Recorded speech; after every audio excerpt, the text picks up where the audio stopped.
Welcome back to FinTech Talk. I'm Paddy. Today we're doing a forward-looking conversation on the 2025 to 2026 transition in financial services. The arc from digital to mobile to embedded, and now what looks like the next phase, agentic commerce and agentic banking, alongside the resurgence of stablecoins, tokenization, and programmable money.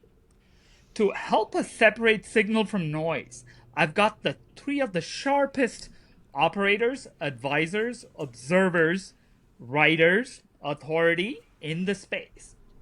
First, Ron Shevlin, the longtime industry analyst and one of the most trusted voices on what's actually happening inside banks and credit unions, from boardroom priorities to how consumer expectations are shifting in real time.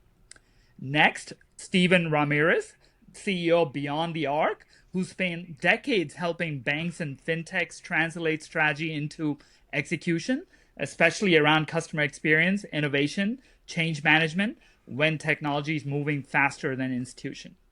And last but not least, Bradley Leamer, a fintech strategist, advisor, ecosystem builder with a unique vantage point across large banks, fintech platforms, and the venture landscape.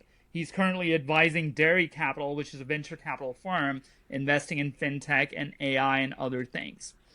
And he has a hands-on lens on what's hype versus what's becoming real infrastructure.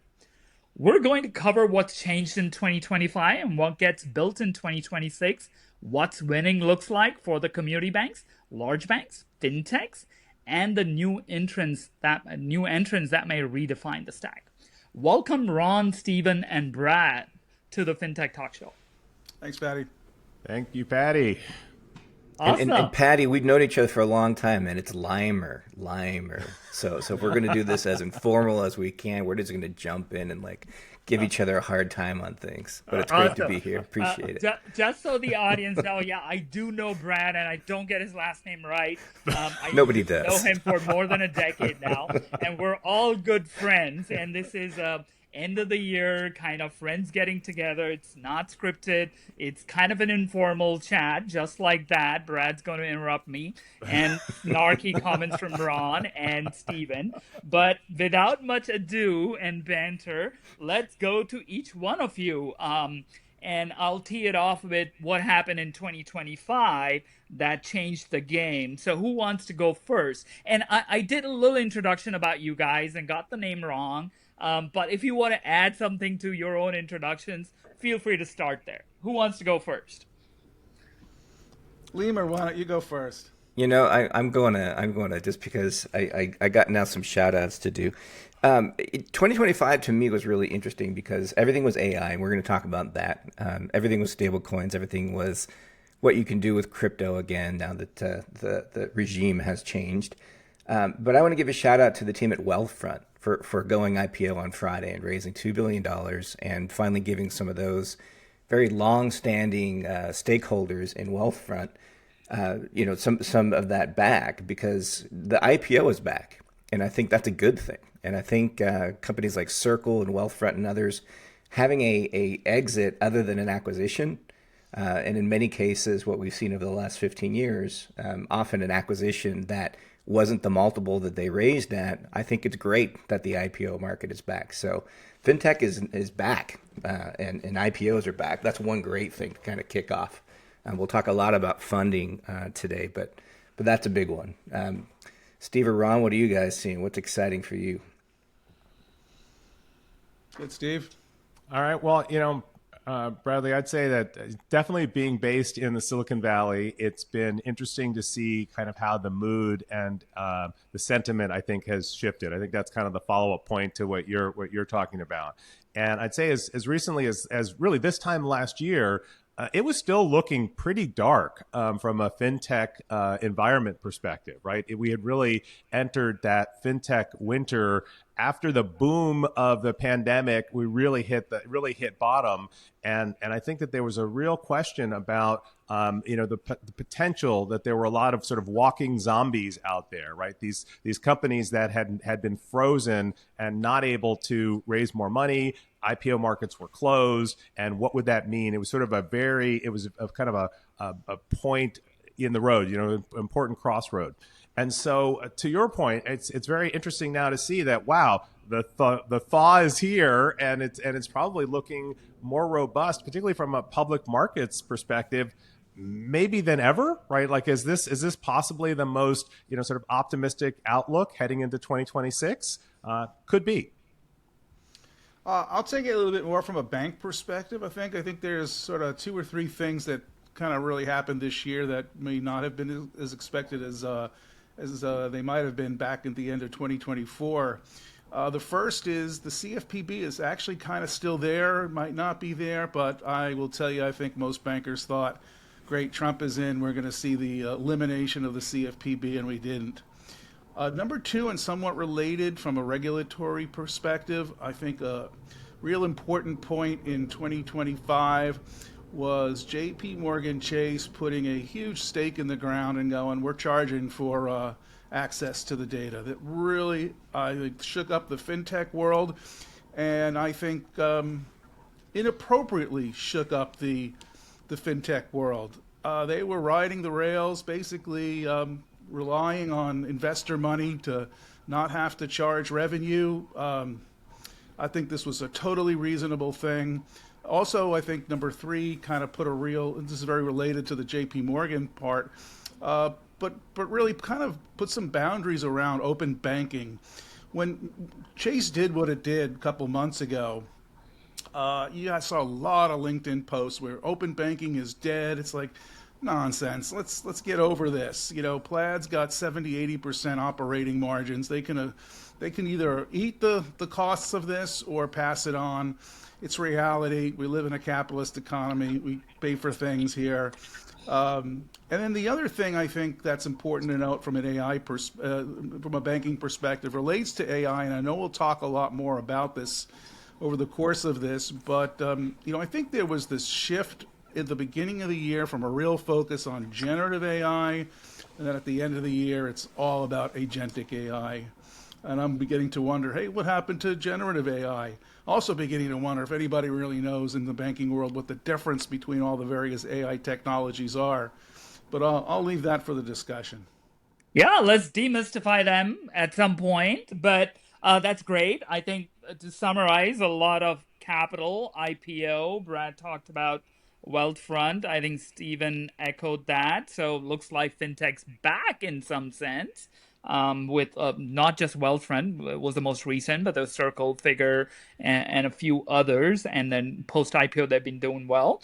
And Ron's interesting share from a banking perspective, a lot of focus on that 1033, CFPB, the JP Morgan charging for data access. So we'll get into that. But I want to maybe step you guys back a little bit and talk more macro and kind of the arc, right? So it was like e-commerce, online banking, maybe in the 90s. We started calling it digital and mobile, and then embedded became, which is kind of tied to open banking and APIs and that kind of stuff. And now, as Ron pointed out, there's a lot of talk about agentic banking, also agentic commerce in some sense. So if we plot that as the arc, digital, mobile, embedded, agentic, and then plug in the programmable aspect, which is, I think Brad talked about stable coins and the resurgence of crypto. So 2025 is at some sort of an inflection.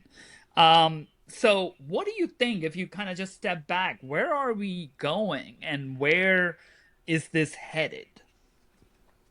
I'm going to just jump. Just one of the things that always stood out to me is people have said, that fintech is 1% done or 4% done. And what they mean by that is how much of the revenue of the industry has fintech as a whole sort of taken from the industry itself. And I think it's kind of the wrong question. Even if it were half and banks were freaking out and there were only 500 banks in the US versus, 4,000 banks and 3,500 credit unions or whatever we have now.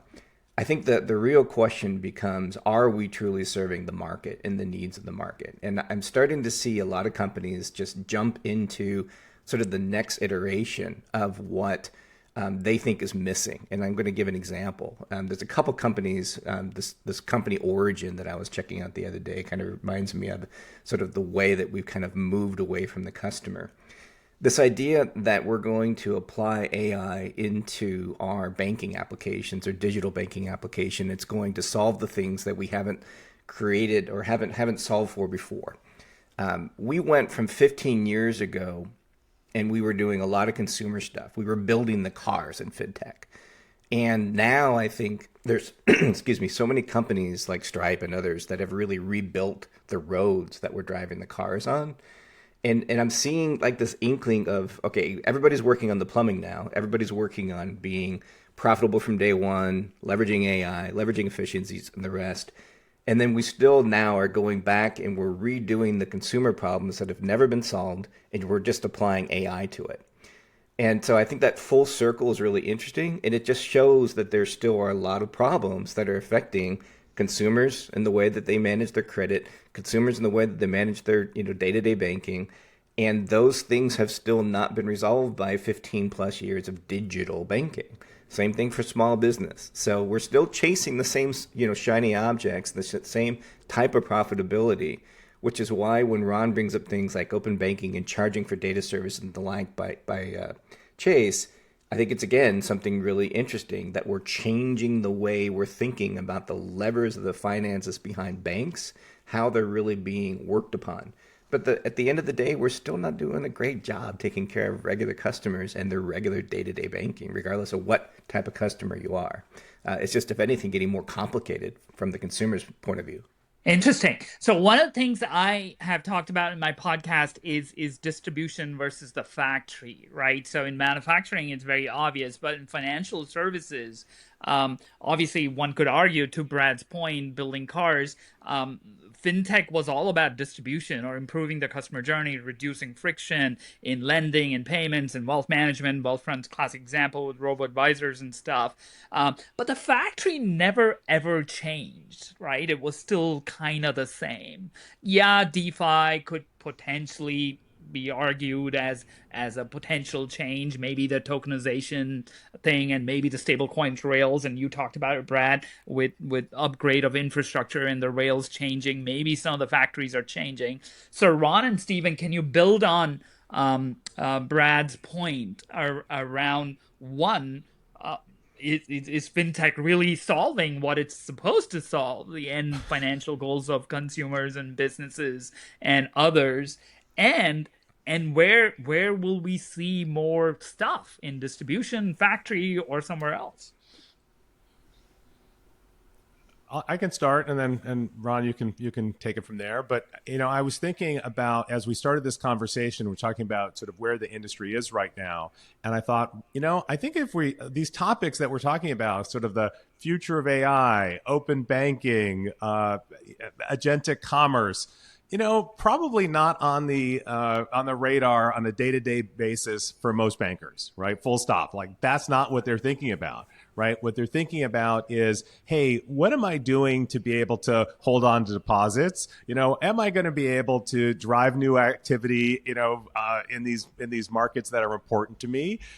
If you're on the B2B side, how am I helping my clients to navigate this really volatile economic situation around changing interest rate environment, tariffs? Like, these are the things that are, that are really driving banking, I think, on kind of a day-to-day basis. And I think from a fintech perspective, I think that we lose sight of that really is about the people that we're serving. And I was discussing this actually with someone that we all know and love, Greg Palmer, on his Finovate podcast at the end of the year. And and what I said was, and I see this on LinkedIn every day, is that it's so many people that we all know, are going through really tough economic times right now, right? They are very amazing professionals. They've got a lot going for themselves, but they're really hitting some economic headwinds. And if it's happening, among this very high tier of high performing people, imagine others sort of throughout the spectrum, right? So I do definitely feel like there is a real emotional, personal need that banking has always fulfilled. And I am wondering, and I sort of hold myself to this too, hey, are we really delivering on that promise, right? Are we doing enough to support the people as much as we support kind of the technology and innovation? That's kind of as I reflect, not so much maybe on 2025, but as I think about 2026, how are we going to grapple with that? Yeah, first off, let me say I think Brad is spot on in his comments about not having solved the problems. I would just sort of say, were we even realistic in thinking that could be solved in some 5 to 10 year period anyway? Paddy, I want to go back to a comment you made, perhaps offhand, in teeing this discussion up, where you said something about fintech and what they were supposed to be. And my immediate reaction was like, what are they supposed to be? I think we've gone through a series of iterations in the fintech world at a very large, where, originally it was banks are evil and we, the fintechs, are the saviors, and we're going to come in and put all the banks out of business because we care about customers and we deliver things better. That failed. And now it's then it went to more of the, like Brad said, sort of more of the infrastructure focus. Let's build the infrastructure for these things. And obviously you've got firms like Stripe, Shopify, who've become very dominant in their space. You've also seen where that original, well, banks are evil, we're going to put them all out of business, to there's a big segment of the fintech world that really collaborates with banks, leverages the distribution they have, and actually succeeds by helping banks succeed. Can these things be changed in a 10-year period? I think that's overly optimistic to think that that's going to happen. And to think that somehow fintechs are less evil because their people are better is just kind of real nonsense. And it just, I think, is not an easy thing to kind of address. Did we accomplish what they had set out to accomplish? The answer to that is probably no. As altruistic as you want to believe you might be, the reason that all those VCs put up all that money to fund fintechs was not to change the world, it was to make money. So if you made money, some have done pretty well, a lot have not. So we're still in a period of transformation and change, and it's going to take another 15, 20 years. Maybe not so long, though, because I think the pace of change in technology is, we always say it's faster, but man, this is really fast, what's happening now when you compare, what the evolution of the internet has been over the last 25-ish years and even longer. So I don't know. I'll get off my It wasn't like it was, the fintech cabal got together 15 years ago and said, okay, this is what we're going to do. And they stood around this orb and they were like, oh, okay, you guys are going to go do robo stuff, and you guys are going to do digital experiences, and you guys are going to do the credit. And then I think, that's what's interesting about going into 26 is that we're spending a lot of time in the industry and in investing and partnering with companies that are changing the efficiencies of almost every single piece and process that banks do. And that's a continuation. But just to harp on the point a little bit more, I think that, DeFi, the whole run up of crypto and the whole decline of crypto, and now this sort of reemergence of a new version, maybe it's a Web 4.0 at some point that we're going to call DeFi. It really is about, a change of control. That's really what it's about. And I think decentralization is the same. I think stablecoins are acting in the same manner because, let's be honest about the sort of profit margins that banks historically have been able to ride on, and the amount of things that they're able to charge for. That's because there was no competition. So I've said it many times before. Fintech as a whole has been the best sort of kick in the ass to banks that they ever could have received, because it's not only brought on more competition in new and interesting ways because of technology, but it's allowed people to really have a foil. Every single digital team that's inside a bank that has looked outside has been made better because of the influence of things that have been released.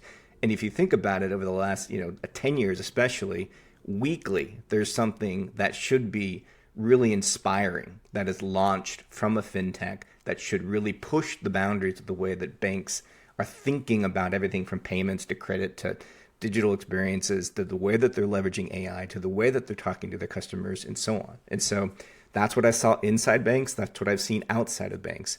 It is truly a partnership of minds that is changing this industry. So it's just really exciting things going into 26 to think about where that's going to be applied.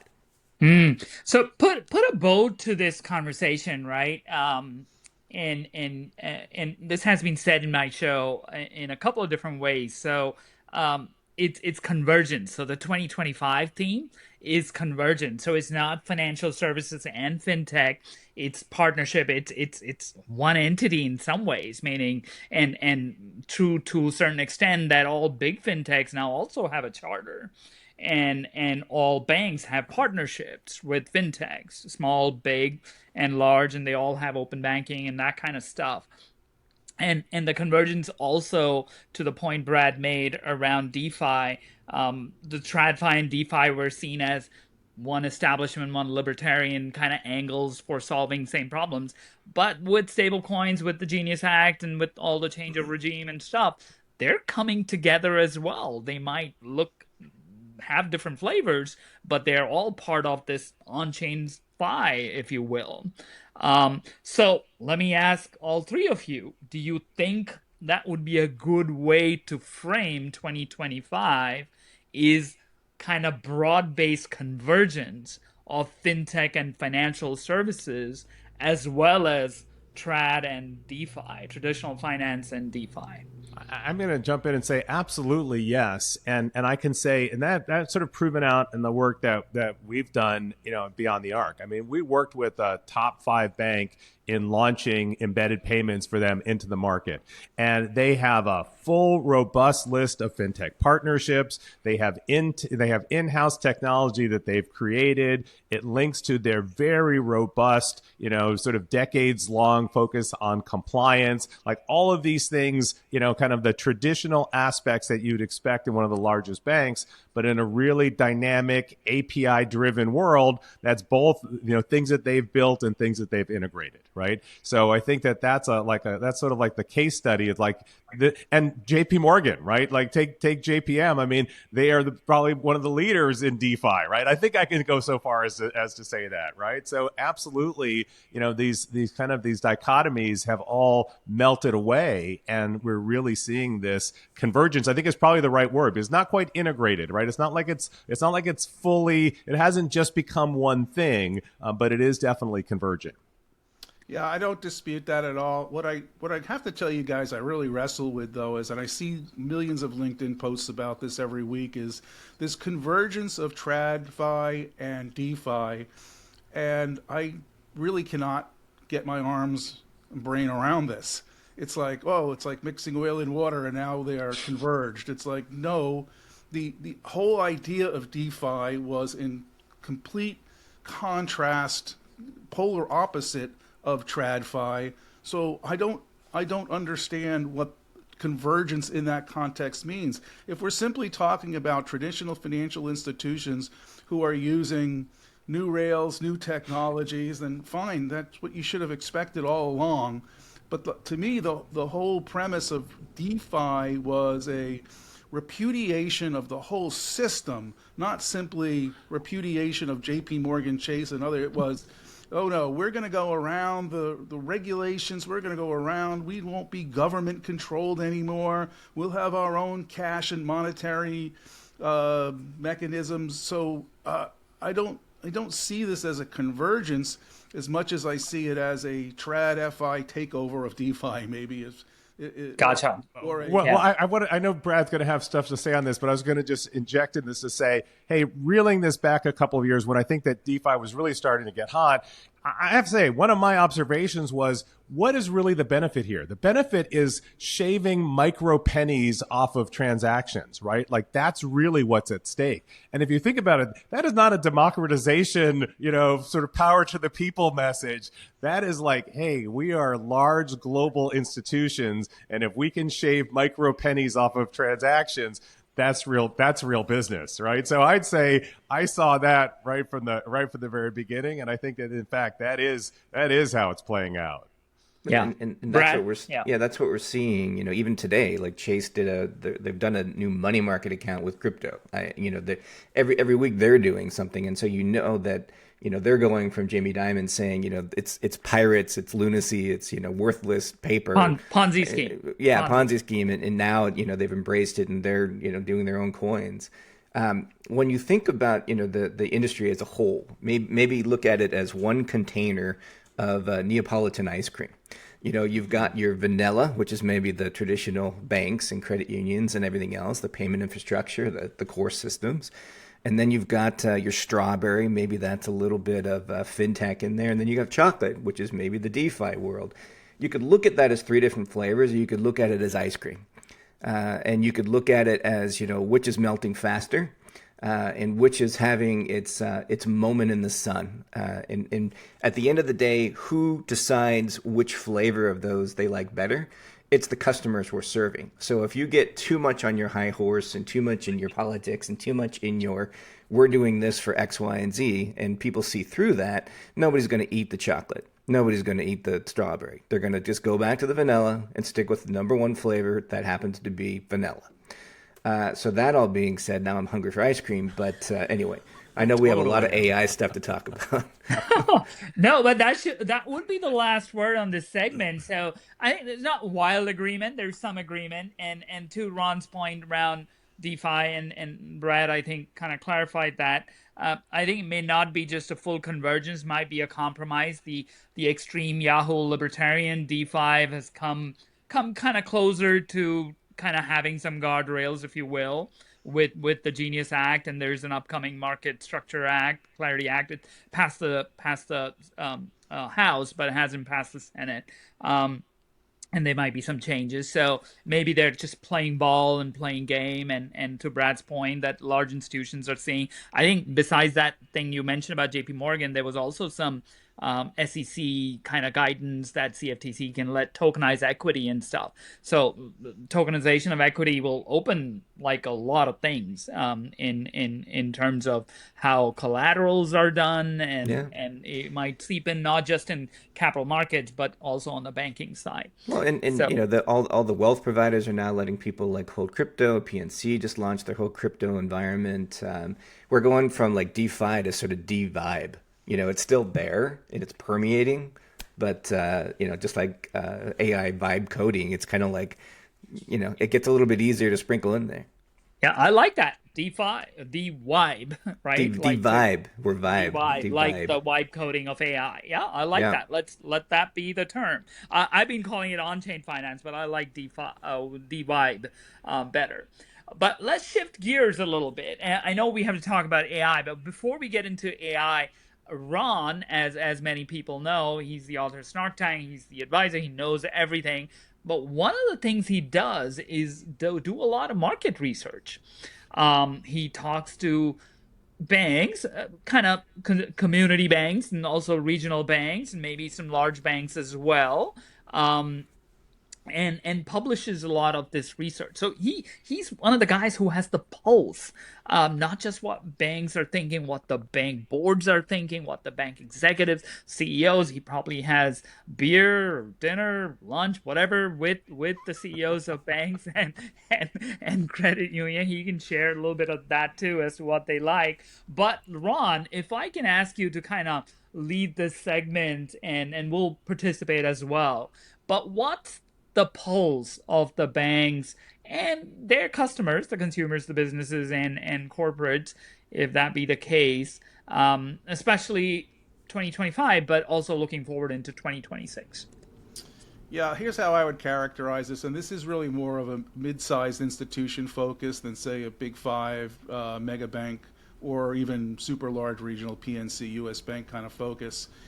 while topics like tokenization and AI are creeping into the boardroom for sure, I think that's much more of a 2027, 2028 focus. I think that does not really capture where their immediate focus is. This shouldn't be a surprise to anybody. Guess what's on their mind is deposits and lending. Number one is how do we grow deposits and protect what we've got? Number two, how do we get more profitable lending business? Two different real aspects and paths to go on. I think the banks and credit unions, I think, are waking up, and that may be an unfair characterization because I feel like I've been yelling at them for 5-10 years. You got to fix your product, and they've been focused on, hey, let's worry about the member experience. What's the experience? I hate that stuff. Okay, doesn't matter what your experience is. What matters is the product, and I think they're kind of focusing on that as now a way to figure out how to protect and grow the deposit side. Lending side, a little bit different. I do think the products are top of mind to them, but they're really thinking about the process and how do we get people into the lending, borrowing process, and how do we get them through a hell of a lot quicker than we have. I think, and Paddy, you actually kind of teed this up in the notes, and I'm glad you did because I would have gotten to it anyway, is really characterizing what they're thinking from a defensive versus offensive perspective. And I have to say, I think the banking industry right now is very much in defensive mode. They're getting maybe not nickeled and dimed to death, but chipped away. Business is getting chipped away by the fintechs. Everything that's kind of happening is really putting them back on their heels.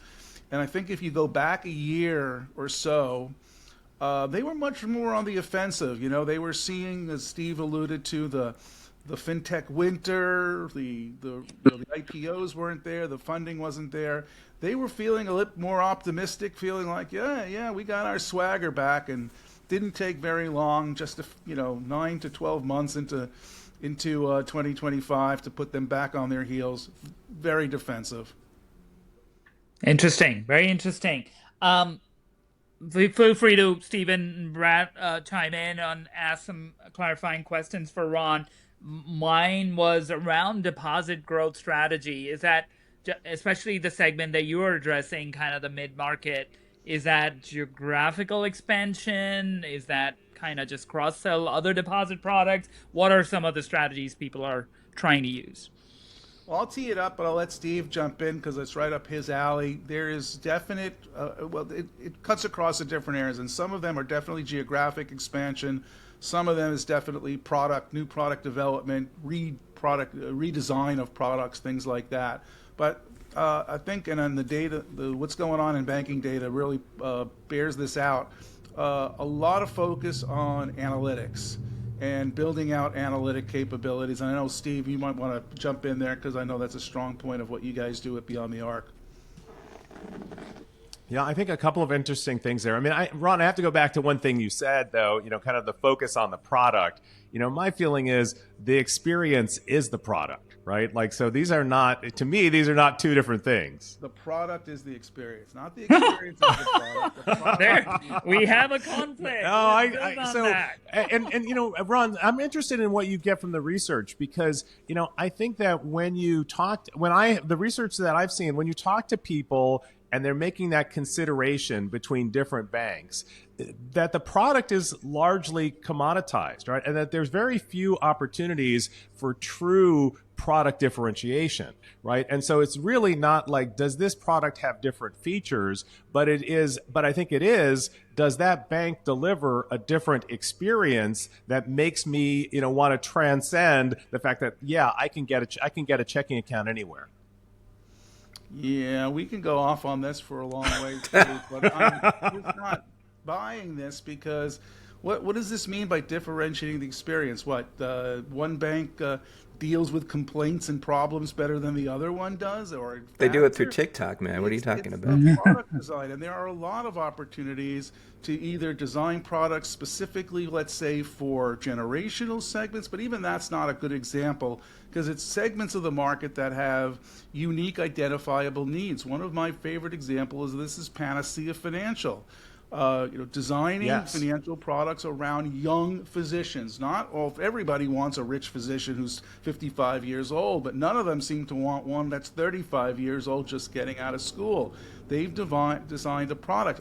Another example, just waiting on some comments from some folks. I'm going to publish an article in Fintech Snark Tank this week on products specifically designed for people with disabilities. I think this is a huge overlooked, under-tapped market.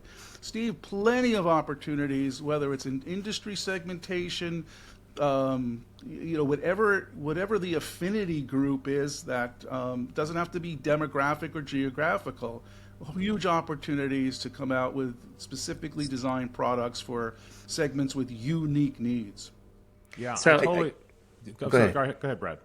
I'm just going to, say that there are still, though, there's gaps in those experiences. And like I was kind of teeing up earlier in the conversation, I think that banks can take back a lot of the narrative around what their value prop is, especially in a time when there's so much sort of financial uncertainty in the market, where prices are going up and people are feeling more stretched. We have tools now that allow you to quickly identify ways to improve your budgets, whether it's a business or a consumer, whether it's a huge part of a team that's part of a corporate client. There's so much that can be tapped into, and banks need to leverage that trust and stop worrying about, they have to worry about it anyway, but matching balance sheets, worrying about the credit side, worrying about the debt side. When you look at where fintech is missing, still, I think the whole crux of the customer relationship is, what are we doing to improve your financial situation?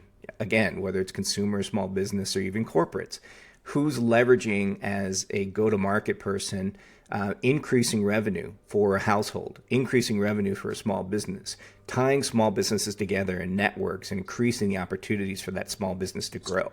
There's lots of tools out there, from Amex to banks to you name it, but there's still not people there that are saying, you know what, you have this amount of income coming in. If you just did X, Y, and Z, you could make that much more, or you could invest this much more that could make a huge, significant impact in you and your subsequent generations. We talk about it, but we don't do it.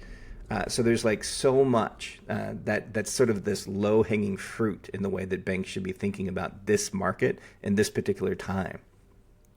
Very interesting. It goes back to kind of Porter's framework on the three kind of axes, right? Product innovation, operational excellence, and then the risk and compliance, but customer experience. I think I see a little bit of disagreement, but good disagreement or conflict. I think banks need to work on their product innovation. I think Ron makes a great point around segment specific or just unmet needs of segments or others. But I think Stephen makes a point that experience dictates a lot of how the product looks and feels. So there's a little bit of that. But that's great point, and maybe it's a little bit of both. Well, and when I look at it, it's, I've run innovation teams when I was part of Santander. I've led venture teams inside large banks when I was part of SBC. And I always challenge people, even when I was working in community banks and credit unions, I've always challenged people to say, if you were to build the product, what would it look like? And if you sat down with 10 of our customers, what would it look like for them to talk to you about what their experience was? What would they be doing with their money that you haven't even thought about?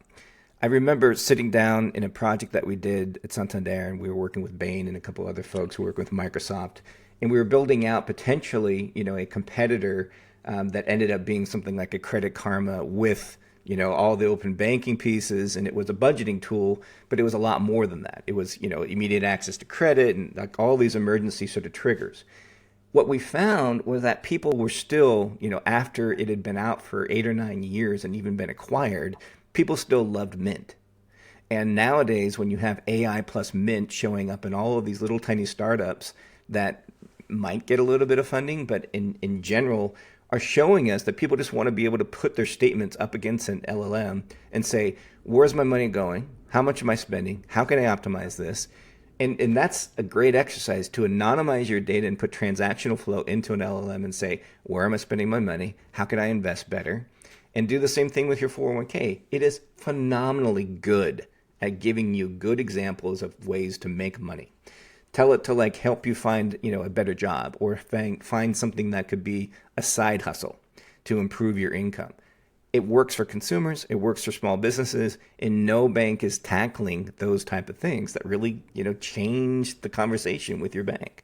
Yeah, that might be a good segue, Brad. Maybe I'll come back to you here.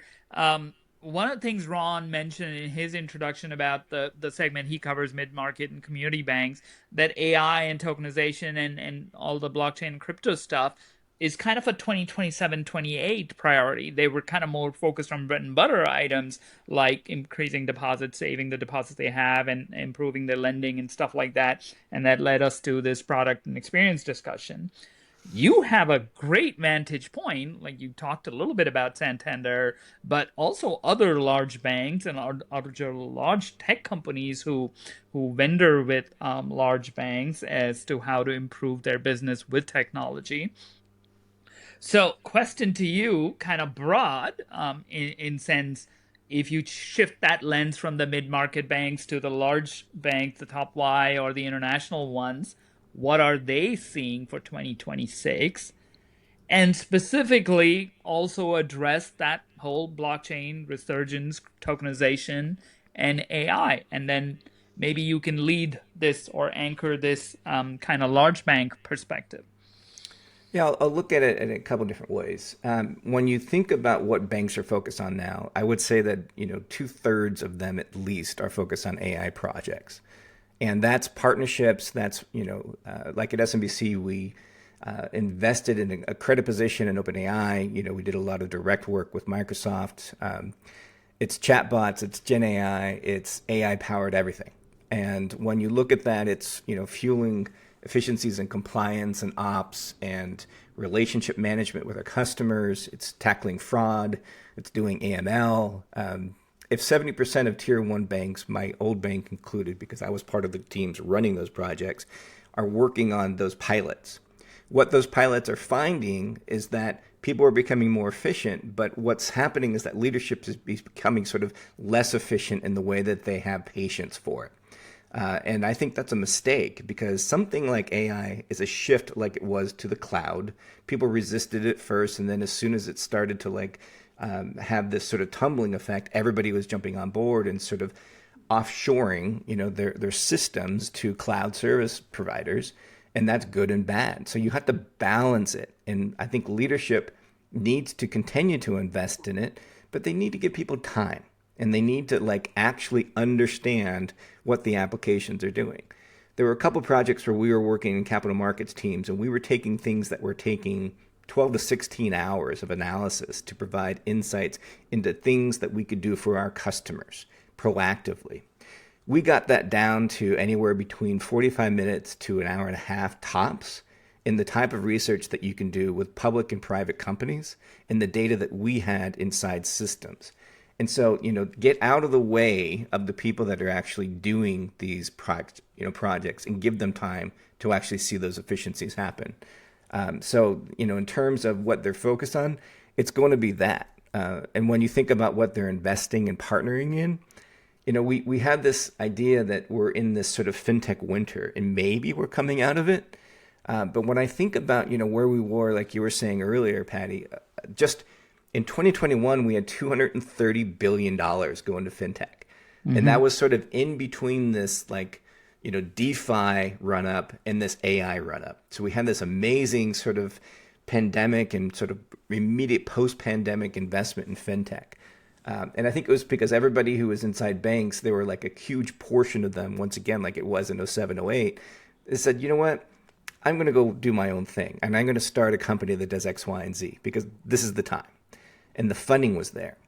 What do we see now? It's $45 billion, maybe $50 billion this year. So we've had a huge 60-70% decrease in funding. What are we funding? We're funding, a certain portion of that is DeFi and decentralization.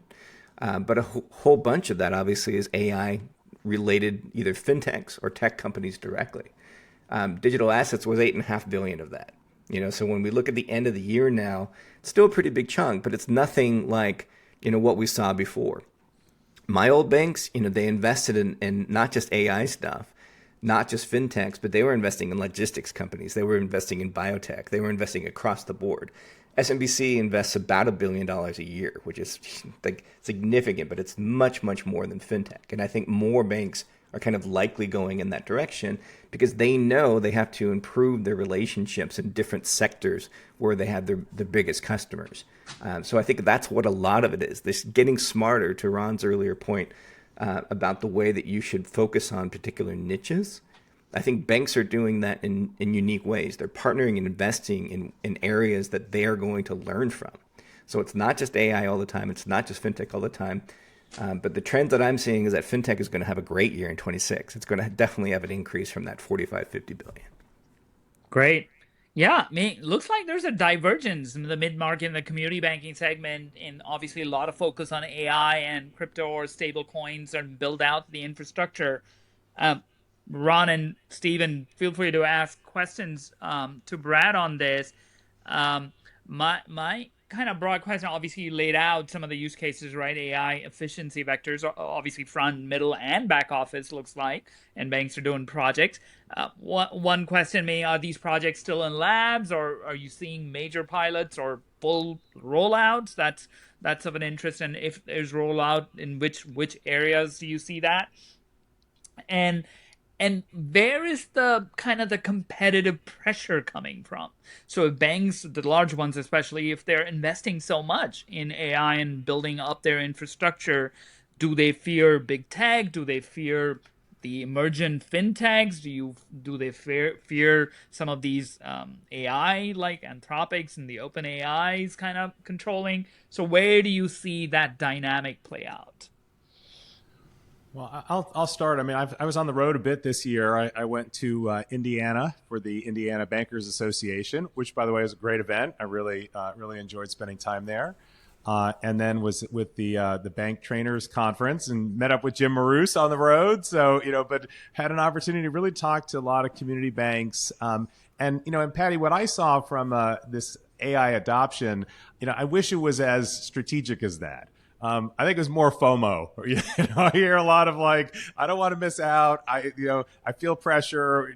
And at one of the conferences, someone said, yes, we just deployed, in this case, it was Microsoft Copilot, and just one day it appeared. Like they just flipped the switch. So no plan, no guidance, no governance, no strategy, but here's some AI for you. So I think it's really sort of across the board. And maybe that's what gets more real in 2026 is how do you put the right governance and the right framework around AI to be able to capture the benefits as that Brad, I think, so well laid out. Okay. Ron, I know you said AI is not so much in the radar, but anything you want to add? Well, let me clarify. I don't think that AI isn't on the radar. It's most definitely on the radar. But I still think that you've got a lot of banks and credit unions in the mid-sized space who are taking an inappropriately slow approach to it, saying, well, we're going to wait and see, or we're doing things, or the thing I hate hearing the most is, yeah, we're doing a pilot of Copilot. That just makes me really groan. There's so many opportunities across the organization to be doing things. And I think that the real hesitation is certainly less around chatbots. I mean, that's become practically mainstream among credit unions more so than the banks. But the real hesitation is really more around agentic AI and some of the agent-based things. A lot of the generative AI tools are being used, maybe not so much for sort of process-oriented things as more for legal support, marketing, some of the support areas. So I don't think that I would put that off the table just yet. So that was my immediate reaction. What was the question again? No, you answered in terms of anything you wanted good. to add to what Brad said. But let's jump into that agentic point you made, and you made that earlier, right? The hype was all about generative, and now it's all about agentic, and there's agentic banking and agentic commerce. So can one of you demystify it for our audience? what it is, for if you're a banker or a fintech entrepreneur, that's kind of my audience. What is each, and where should they kind of focus, and what should they do? So let's start with kind of agentic banking and agentic commerce. Brad, or who wants to take that? I'll lead it off, and then you guys can Sure. add kind of the color commentary, right? I mean, I think the first thing is like, well, what do we even mean by this agentic AI? Like, what is that really?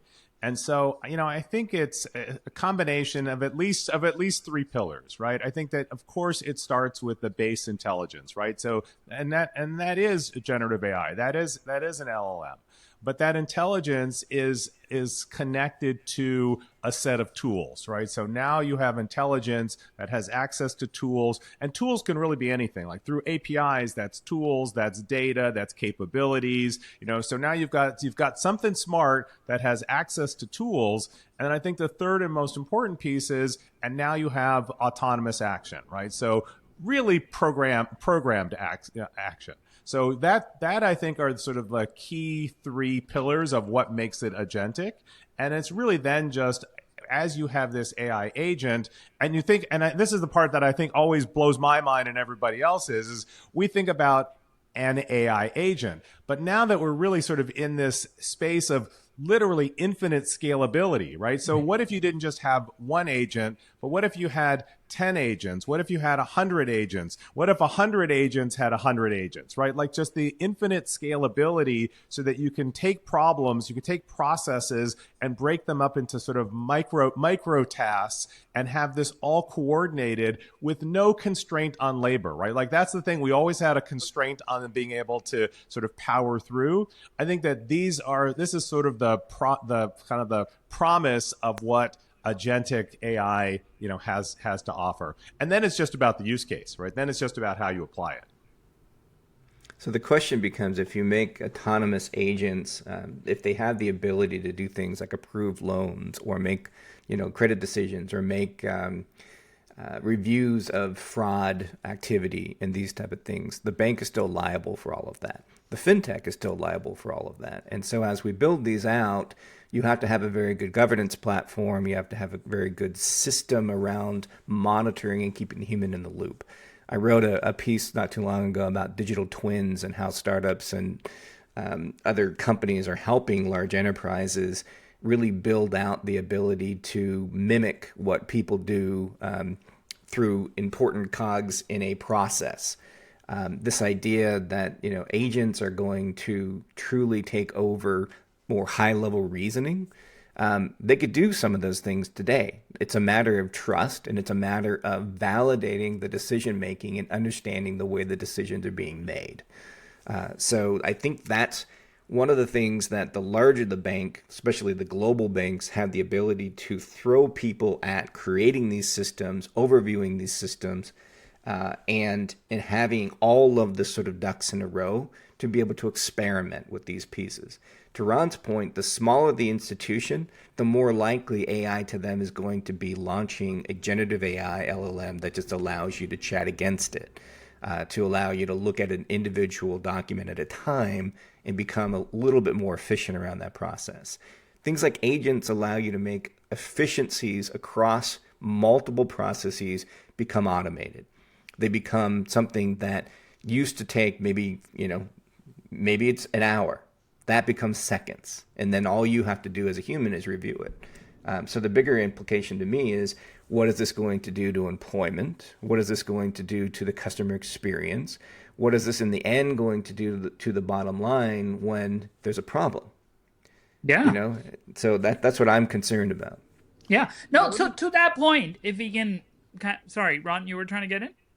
Thanks. I just wanted to add on to Brad's comments because I think he's spot on, but I think there's a ton more questions that need to be addressed and answered. Actually, just posted on LinkedIn about this recently and said, look, I don't have the answers to these things, but I know what the questions that need to be addressed. And it's you're going to, so to your comment, Steve, about what if there are tens or hundreds of agents? No, it's not an if. There will be. It's just a matter of when. And they all do very specific tasks. And the idea that, well, you're just going to have a human in the loop to take care of all problems is totally unrealistic and nonsense. First of all, the whole reason for making these investments is to gain some efficiencies and productivity. So having a human in the loop at every time a decision has to be made is absolutely ridiculous and nonsense. So you're going to need a policy on AI agent autonomy. It's easy if it's something like a loan decision. I mean, that's so big and impactful. No problem saying, yeah, there's a human in the loop in that. But even the nice human in the loop, there are so many other sub-decisions that get made along the way. And wrestling with the autonomy is going to be a huge issue. Also, things like ROI. What's the ROI on these agents? First of all, the pricing of these technologies and tools is going to be very different. We're used to paying for things on a per seat, per user basis. That's totally incomprehensible concept in the world of AI agents. So not only are we not going to figure out how to price for these things, but what's the impact going to be when all it really is a time savings and not a actual physical cost reduction? How are we going to govern these things? Is it HR? Well, that's human resources, so it isn't going to be AI. Is it going to be IT? They don't know what they're doing. The functional areas, do we need a whole new organization? And going back to your point, Brad, about the larger institutions having the resources to throw at it, what the mid-sized institutions are going to be wrestling with now over the next 2 to 3 years is do they wait for their current providers, their platform, but core, digital, lending, all the other systems that they use, wait for those vendors to integrate agents or go to these third parties that are coming out? So just I presented a bunch of these questions at a meeting recently, and one of the participants said, Ron, do you have any answers for any of those questions? No. No, that's good. Good point. I think both of you, I think all three of you brought up the governance aspect and a lot of questions, right? Governance is thrown around loosely. Your human in the loop reminds me of 2001: A Space Odyssey, right? Meaning, what if the agent starts saying, I can't do that, Dave? When they start refusing the human in the loop, so to speak, right? We're not there, but that's a good story in this context. But to this overall point, right? And you talked about HR versus maybe an AIR or AR or whatever we call it, right? Like an human resources or AI resources kind of function. But if we step back, yeah, all the risk and governance issues, true, right? But if we just step back, because we can't put the brakes on the evolution of this proliferation of AI agents and humanoids in the future in workplace and at home. So are we looking at enterprises, banks included, but others, the competitive advantage so far has been human capital, right? Yeah, there's systems, transaction cost, but human capital by far has been. That's why people hire the best and retain the best and so on and so forth. Especially if you go upstream on the knowledge work when it comes to programming and things, the better your resources are, the more competitive advantage you have, typically. And now with the advent of AI copilots and then maybe banking copilots or banking automation pilots and agents, is that differentiation now going to who has the best AI or who has implemented the best AI or who has incorporated AI into their workflows for front office, middle office, and back office, and so on? So prognosticate for me as to how you see this evolving, right? As board members, as strategists, as chief executives, how should they look at for their business? Yeah, there are some tactical projects we have to do for 2026, but in the next 5 years, 10 years horizon, how should people look at this? Okay, I'm going to jump in first here because I know what Brad's going to say, and I'm going to say it first because I totally agree with Brad on this one. And the answer, Paddy, is actually very simple. The winners will be those that best satisfy the needs of their customers.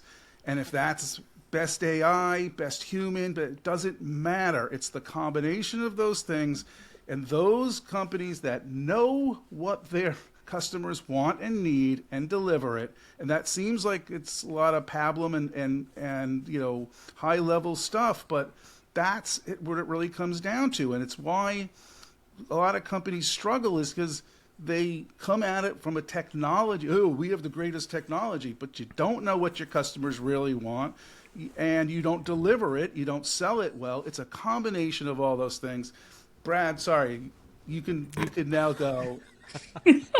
I think I'm always going to wear that customer hat because I came and I grew up, you know, in this industry within credit unions and community banks, and I think that's just the biggest difference. I think the further you remove from the customer, and this is a shot across the bow to most leadership teams in large global banks, you forget what it's like to be a customer in any of your divisions. And you also, if you're a large product manager for a large deposit base or whatever it might be, the product that you're running, you forget what it's like to be customers. Regardless of how much market research you do, regardless of how many focus groups you do, you cannot get a sense of the customer through a glass window that they can't see you with.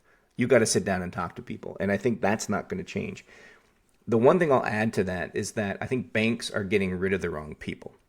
I think that they're getting rid of the people that are closest to the customer, or the people that are most curious about helping their customer and their needs. And I say that because I've seen plenty of banks make a lot of bad decisions around how they're implementing partnerships, how quickly they get rid of things that really truly will move the needle, and how quickly they look at technologies like this as a race to the bottom in terms of efficiencies and profit. The banking industry has plenty of profit. The banking industry has the ability to take the trust that they have and leverage technology to make a better relationship with their customers, bottom line, regardless of the technology. Okay. Steve, I know you got thoughts. Patty, I'll just say that what Ron and Brad just laid out, and this is not a joke, it's taken me 20 years to learn that. Like, that is absolutely, absolutely the case. And so if there's anything that people take away from this conversation, that's the point. And honestly, again, I kid you not, in our work at Beyond the Arc, in the course of, I'll say clearly the last 2 years, it's exactly this. And Ron sort of nailed it. It's like, it sounds so simple, right? It's like, of course, shouldn't everybody be doing this? But it's really challenging for banks for many reasons. And the answer is no, they don't. They just don't do it. And it really is the source of competitive advantage in banking. Full stop. It's about alignment. And the problem is, and especially if you're a super large bank, you have hundreds, if not thousands, of different types of customers, let alone the number of customers. And without clarity around focus and direction, what you get is infighting. And, you know, what's the worst part of every bank right now, and it's almost every size bank, are those that, you know, allocate their budget by channel and then fight to protect that. And you look to see how much money moves between the branch channel and the digital channel. Zero. Nothing moves. It's stuck in limbo, or it's stuck in the mud. And this is, I think, a challenge. It isn't even about technology. It's about strategic direction and management, and that's, you know, huge barrier in a lot of institutions and organizations. Yeah. You know, it's not. I'm sorry, Patty, just the last quick thought here is, and it's not about the payment rail or the product, right? And so, you know, the bank wants to talk about something. I'll pick on like instant payments, right? Wants to talk.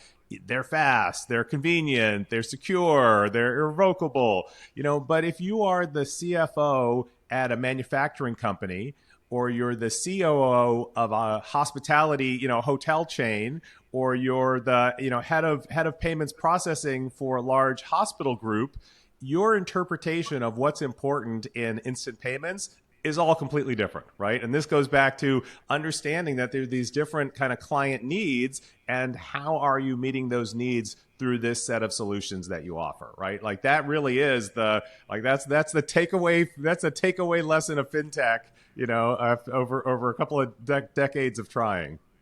Yeah. No, very interesting. And I want to challenge all three of you a little bit on this and also segue into kind of our customer experience angle. So there's a lot of work, as you know, Sir Johnny Ive, who was the Apple kind of iPhone designer. He's now with OpenAI. Anthropic also hired the CPO from Instagram, kind of a lot of product focus. So there has been a lot of LLM developments over the last 2 or 3 years. I think in the industry, there's a shift of kind of the user experience of AI, so to speak. How do you interact with AI? Today we kind of think of it as ChatGPT or chatbots and that kind of stuff. But what would be the next? Would it be another device? Would it be a humanoid? Would it be this agent? Right? Will apps on our phone they be agents now, which do a bunch of autonomous work? We don't know, but all these great minds are working on it. And I want to contextualize that to our conversation, right?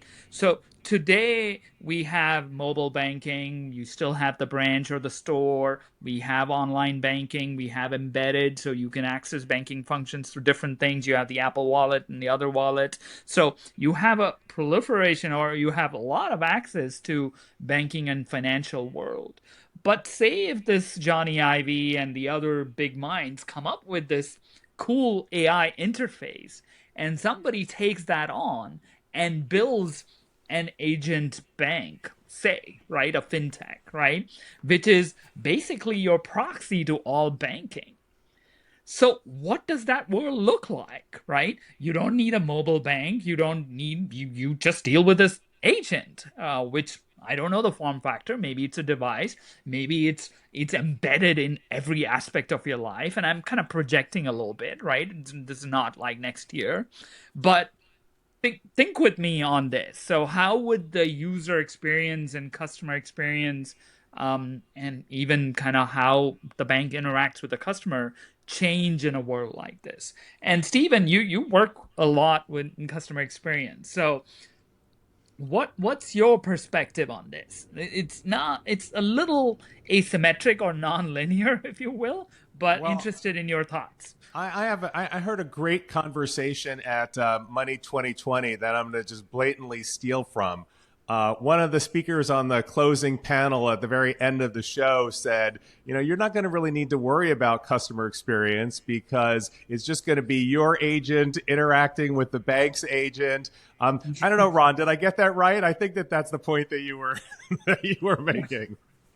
Yeah, I like to show folks a picture of Rock'em Sock'em robots and go, this is the future of banking. It's the consumers, agents, or bots interacting with the providers, agents, and bots. And the experience still needs to be designed and managed, but I think it's the interface, Steve, that changes.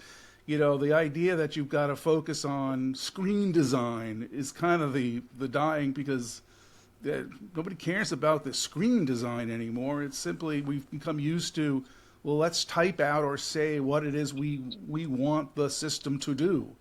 Take care, cancel that subscription for me. I tell this to a lot of bankers. I go, the most productive people in your organization are those that know the menu structure to the multiple apps, because they know how to navigate.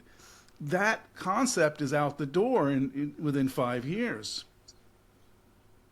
Yeah, I would say, when Meta or when Facebook changed its name to Meta and like went all in on this idea of this metaverse and people like having big screens over their eyes, how many people like looked at that and said, okay, well, that's not the move.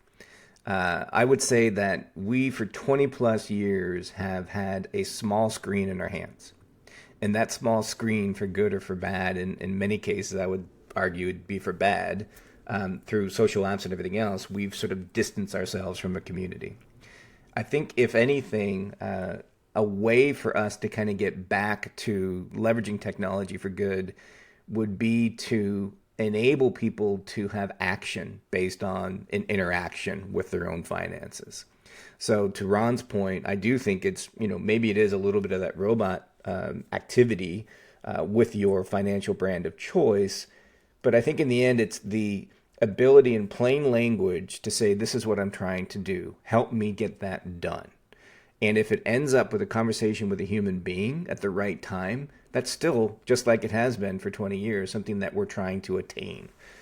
Because we have too many menus, we have too many putting people off of a real human conversation.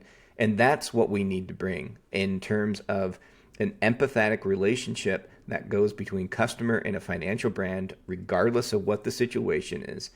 If 90% of that could be with something in your ear or something that is a patch that you embed in my brain one day, then that's fine. But it's not going to be a screen that I weigh on my head that's 13 pounds heavy. It's not going to be anything more complex than a simple screen in my hand. But regardless of what it is, it's going to be more conversational. I think we're past that point. You know, anybody now who Googles versus goes to an LLM to search for something, I feel bad for them because they're not getting their answer. They had to dig through it. And this is from a longtime librarian. You know, I spent 7 years working in libraries, and I love doing research. I love doing digging. But when it comes to truly finding the right answer at the right time, that context is best straight through using somebody that's smart. And if technology is a piece of that, great. If a human's a piece of that, great. So that's what's going to change, is that we're going to get better and better and better at actually solving people's problems. Wow, that's beautifully put, Brad. And thanks, Ron and Stephen, for sharing too. So we're entering a brave new world. I mean, it's probably impacting the trajectory of human evolution in some ways. And like the patch in the brain or the neural link type thing, right? It's only for certain things, but what is to say that that won't be the interface instead of the mouse and the keyboard to interact with AI? We're not there, maybe in a few years, but you bring in the human element point beautifully. We could go on. We have a bunch of things to talk about, but like part two, yeah, we will tee up a part two, maybe before the New Year's. Yeah, but we need to. But before we close, maybe I can get you guys to prognosticate, maybe on specific areas, if I can ask you, kind of make bold predictions for 2026. Let's start maybe with CX and personalization. Who wants to go with one bold prediction for 2026? I think I just dated more conversation, but go ahead, Steve. Well, okay. So I mean, I think on the bold prediction side, I think that 2026 is probably CX becomes the top issue. I'll do deference to Ron, but it really, I think it gains its proper, predominance kind of at the top of the pyramid. Okay. Ron, maybe I'll ask you a bold prediction for product innovation in financial services. The embedding of AI into the product itself to change the value proposition of the product itself. In other words, what I'm thinking is like the digital banking platform not only embeds like a generative AI, which makes the interface more interactive and allows it to go out to different systems, but with ultimately the incorporation or embedding of agentic AI capabilities so that the digital banking platform disputes a payment, cancels the subscription, does things, becomes more active and potentially autonomous, rather than just being informational or tracking transactions and things like that. Love it. So almost a autonomous PFM, right? Or PFM next gen, which is action or does actions too on your behalf. Well, I'm hesitant to use the term PFM only because it connotates budgeting and expense categorization. But in terms of, and really not just financial management, but action, it's gotcha. Oriented. It does something. Yeah, yeah. What about market? We didn't get to this point around, we briefly alluded to Genius Act and the upcoming market structure kind of legislation. But what do you think 2026 will hold in terms of and Ron, you introduced the 1033, the CFPB, and the JP Morgan pricing things. We didn't get into that. But in 2026, any of those that you think might bubble up into front of mind conversations in fintech? I think you have 1 year of this sort of loose regulation. I think the change is going to come in the next election cycle, and you're going to have the sheriff back in town. So I think if you look at the number of charters that have been sort of allowed through that are sort of unusual by fintechs and others, that's going to slow down in a year. So you're going to see a ramp up of that stuff. If you're a fintech, if you're a technology company and you want to do anything in banking, this is the year to get that done. So I think that 26 in terms of regulation, it's going to be a little bit wild, wild west for a few months. And then I think when the reality of what's about to happen changes and you have someone there to at least put a little bit of a damper on some of that, which honestly I look forward to, because this has been too much and too loose, because I love this industry. You know, it needs a little bit of regulation. As much as you want to do that. I have a feeling Ron might disagree, but Ron, any thoughts? I actually agree with Brad in the direction. I may not agree as much with him on whether it's good or bad. But I think as 2026 is going to be a kind of a funky year for regulation in general, because we have seen just a ridiculous change in policy, overreaction in change. And I think because the economy is not nearly as strong as anybody wants it to be, we're going to see a radically different regulatory approach. Even before the elections, Brad, I think the reality is going to be is that we're going to see a whole bunch of stuff happen in early 2026 that's going to try to improve the economics. And so we'll see a lot of stuff that'll happen with the tariffs and all that kind of stuff. But yeah, I don't disagree with that at all. I think Steve, change is coming for sure. Okay. Steve, you get the last word on this. I'm just going to say I agree. How's that? Keep it short and sweet. Well, that will have to be the last word. Thank you, Ron, Brad, and Steven for being on the show and for this conversation. I think we're going to have a part 2, and let's tee that up. But thank you, and enjoy. Thanks, Paddy. Thanks, Paddy. Happy holidays, everyone.